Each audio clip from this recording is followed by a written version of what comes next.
In this edition of Flying Through Time, we follow the Grumman Company's success as a builder of some of the world's best carrier planes. The Grumman Hellcat has been hailed as the plane that won the Pacific Theatre during World War II. The Intruder and the first swing-wing fighter, the F-111, are two other examples of the Grumman stable. However, in this episode, we're going to move the clock forward and take a look at the Grumman F-14 Tomcat.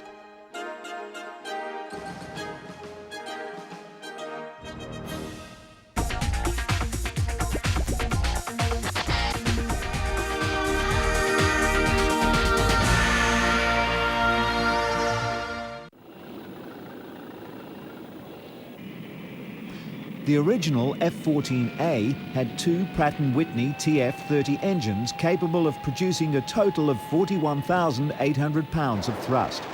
Later models of the F-14 incorporated two General Electric F-110 engines, which in afterburner mode produced a total of 54,000 pounds of thrust.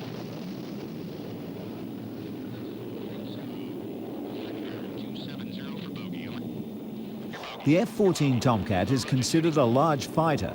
It's 63 foot long, 16 foot high, and has a maximum wingspan of 61 foot 1 inch.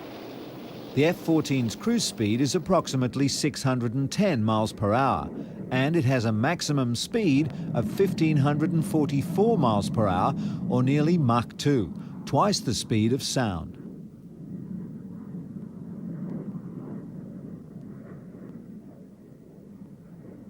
The Tomcat is the military's second swing-wing jet fighter. The first was the F-111.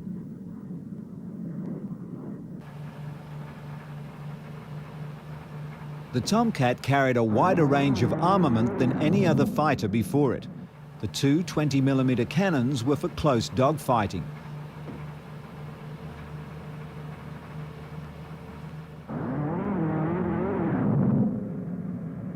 Sidewinder and Sparrow missiles were for targets between the ranges of 2.5 miles to 13 miles.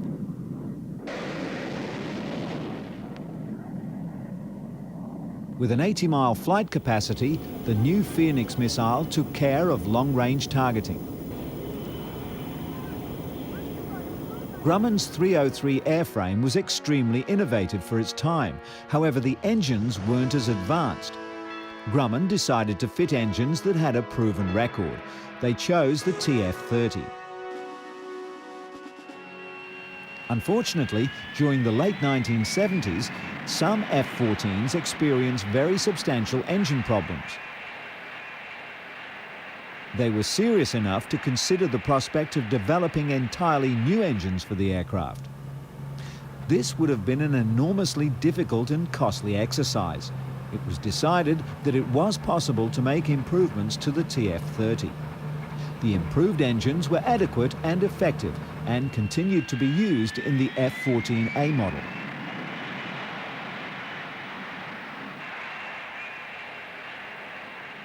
But they were still worrisome, to the point that the Navy installed a low-cost but very effective alert system of impending catastrophic TF-30 engine failure.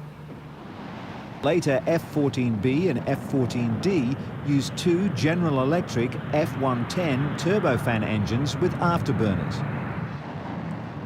Regardless of the initial engine problems, the Tomcat was revolutionary and the pinnacle of what had been learned from the early beginnings of building carrier-based aircraft.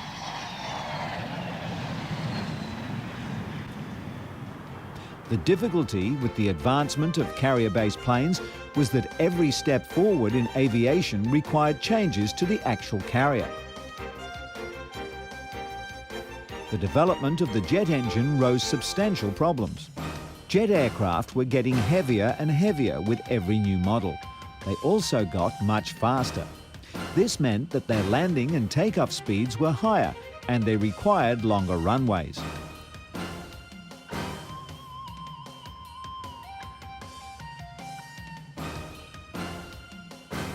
Major changes to the aircraft carrier's shape and the procedures of pilots and ground crew were required for the jet age. With their weight exceeding 10,000 pounds and their high landing speeds, crash barriers were not always sufficient in preventing accidents such as this.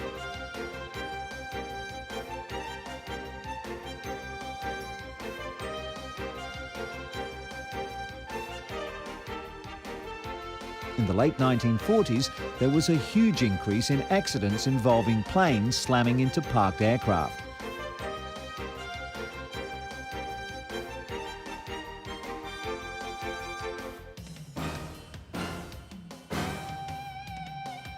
To overcome this, the angle deck was employed. The angled runway permitted pilots who missed the trap wires to accelerate and go round again. This improvement also freed up the deck space to allow more planes to be flight-ready or prepared. The steam catapult was another carrier addition that assisted the plane to achieve takeoff speed over a very short distance.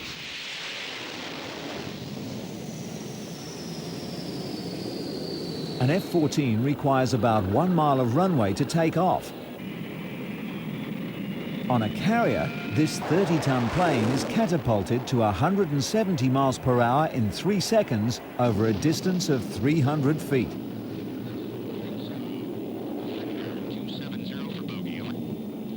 Although these carrier features were employed before the Tomcat's arrival, it's interesting to note that the Tomcat was built to excel all other aircraft, and it had to be created within the limitations of that day's carriers.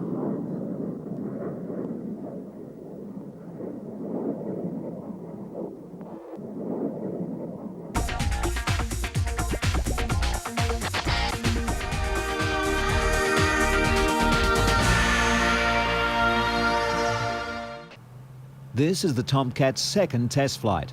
Test pilot Miller is in the rear seat and Smythe is the pilot.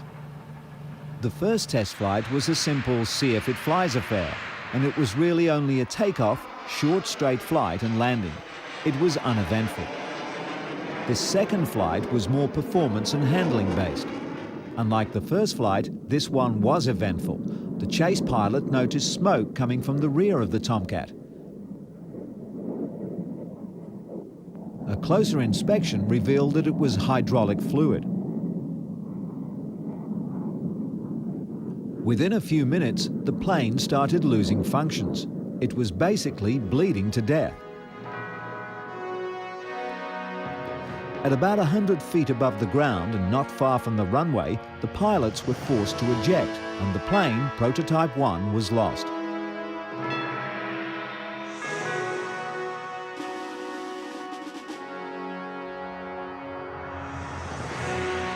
And from the ground, it looked like this.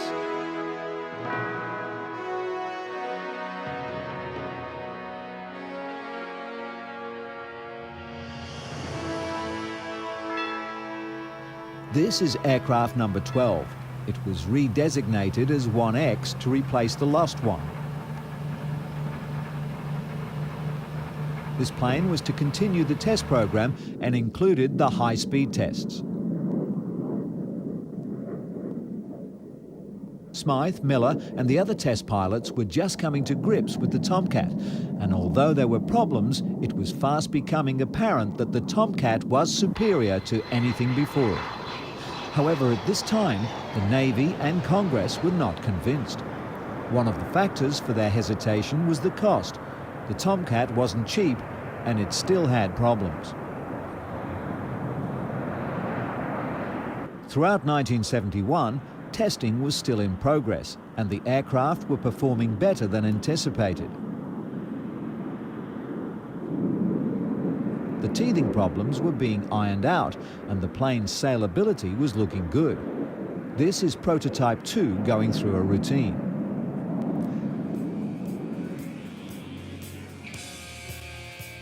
Several Tomcats were built with no intention of flying them.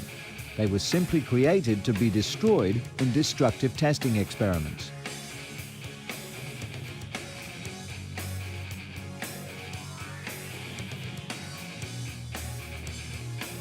It wasn't until June of 1972 that the first carrier tests were performed. After a series of touch and goes, a landing was completed by aircraft number 10. Another problem arose. Number 10 suffered a hydraulic leak with the nose landing gear. This is not what Grumman needed, as the Navy and Congress were still not entirely happy with the Tomcat. This film and the result of the carrier test was to be flown to the Navy for its final decision regarding the purchase of the plane.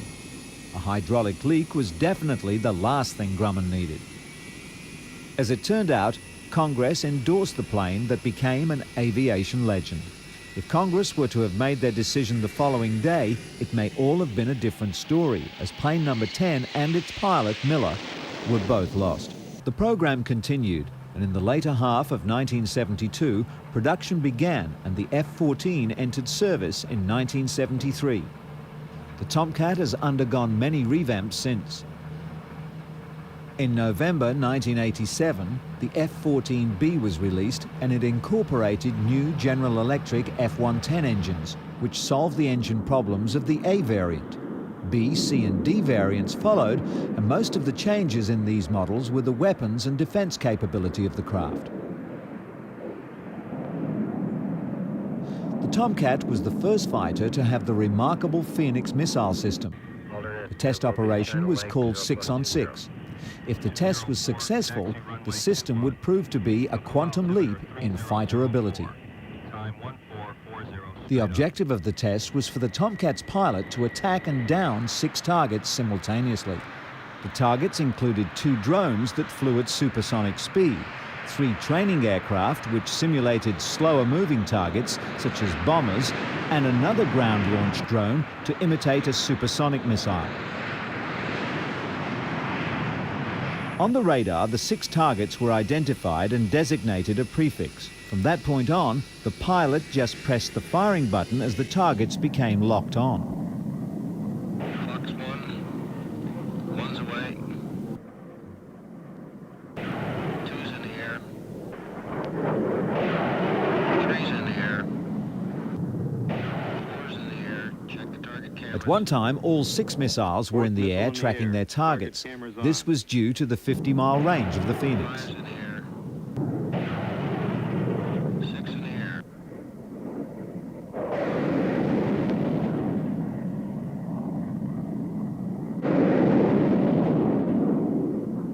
It was determined after receiving the test data that with some slight modifications, the Tomcat Phoenix combination would, under combat conditions, give the pilot an 80% hit rate.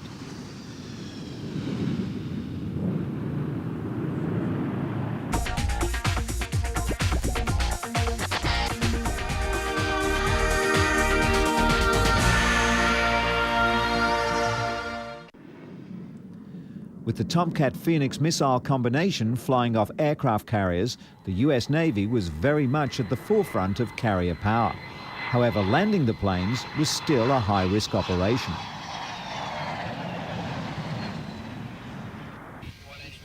In this incident, the front undercarriage collapsed when this Tomcat attempted a landing on the USS Forstall. The plane is still fuel-laden and probably armed. The other problem is that the crashed Tomcat is blocking the runway for other planes to land. In a combat situation, this could be devastating, as planes returning from a mission could be low on fuel, and the removal of the crashed craft would be a priority. In World War II, planes like this would be immediately pushed over the side.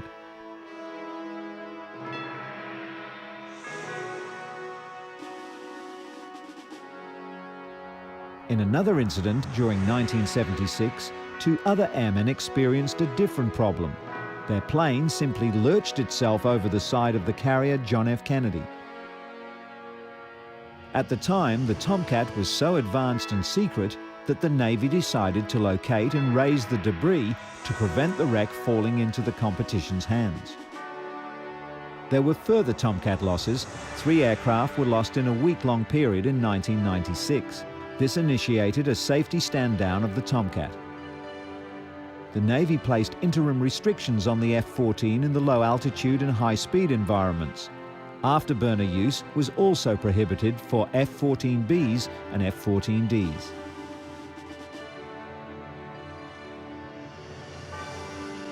The Tomcat probably became one of the most recognized planes due to the Hollywood box office hit Top Gun. Top Gun is in fact a US Navy flying academy. At Top Gun, the best F-14 pilots were given extra training and the chance to pit their skills against other pilots in simulated but very realistic dogfights.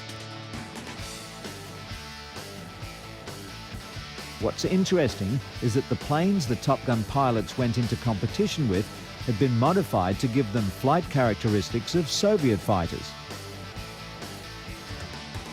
The Tomcat was much larger and heavier, and it's hard to imagine a plane of such size being as nimble as the smaller fighters. In this dogfight, a modified Mongoose and a modified T-38 are to compete with the Tomcat.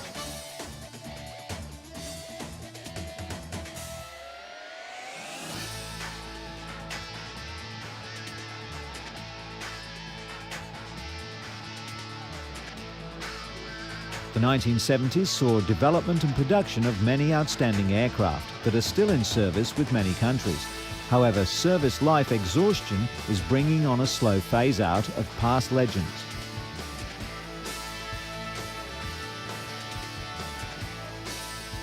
In the next few years, new combat aircraft like the JSF F-35 will grace the decks of the aircraft carrier.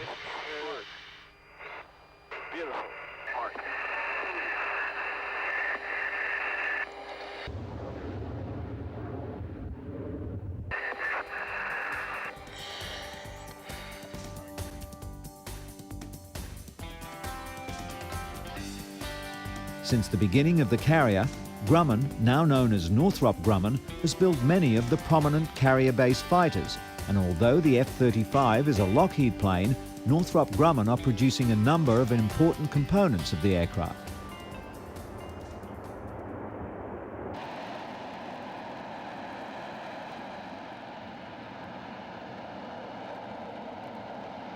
The F-35A is the primary model from which two other variants are derived.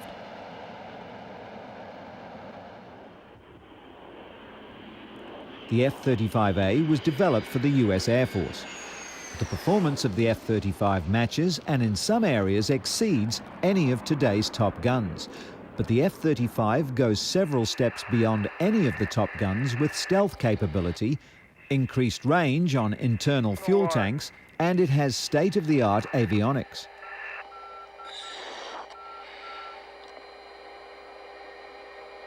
These features improve the operational effectiveness, supportability, and survivability of the aircraft.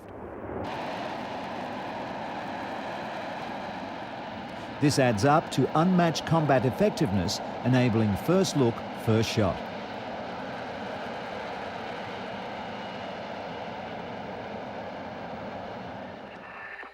The weapons system gives the pilot true multi-role, multi-mission capability and is designed to reduce the pilot's input regarding weapons operation.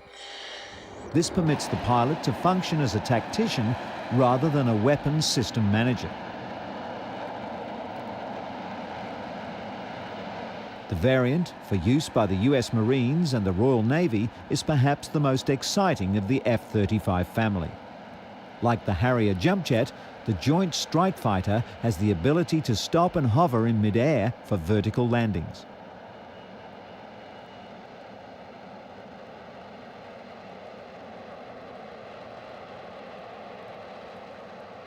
Currently, the US Marine Corps and the British Navy use the Harrier to drop into locations where paved landing strips are short or unavailable, and on British carriers.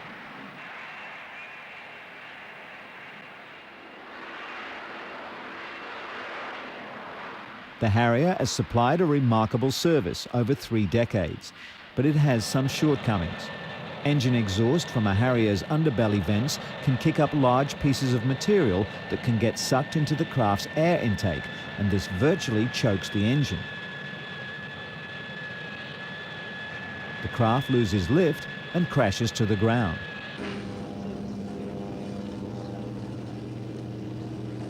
To improve on the Harrier's system, Lockheed engineers fitted a lift fan just behind the cockpit. During flight, The fan is aerodynamically hidden behind closed doors that swivel open for landing.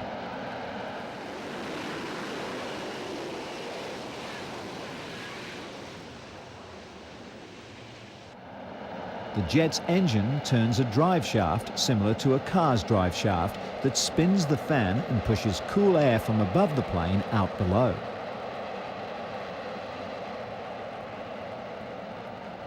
The column of cool air increases the fighter's balance as it moves forward and keeps dangerous engine exhaust away from the plane's air intake.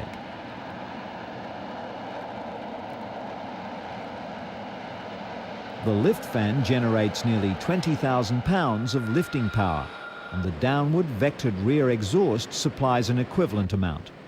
This easily lifts the aircraft.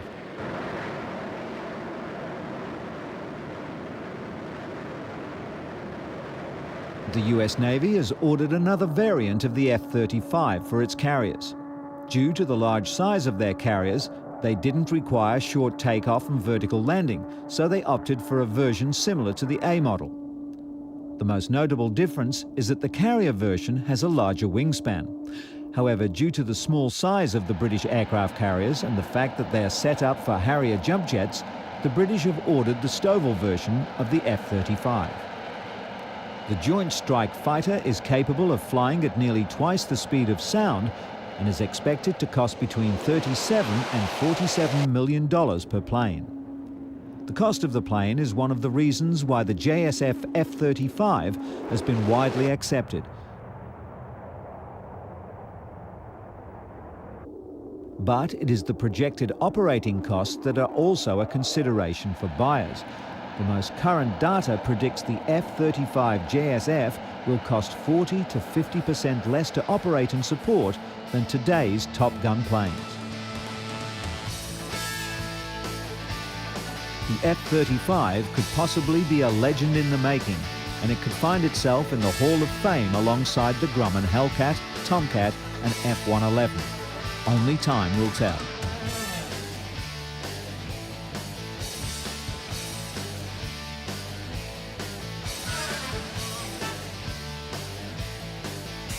That concludes this episode of Flying Through Time. But be sure to join us again when we continue to explore our history of flight.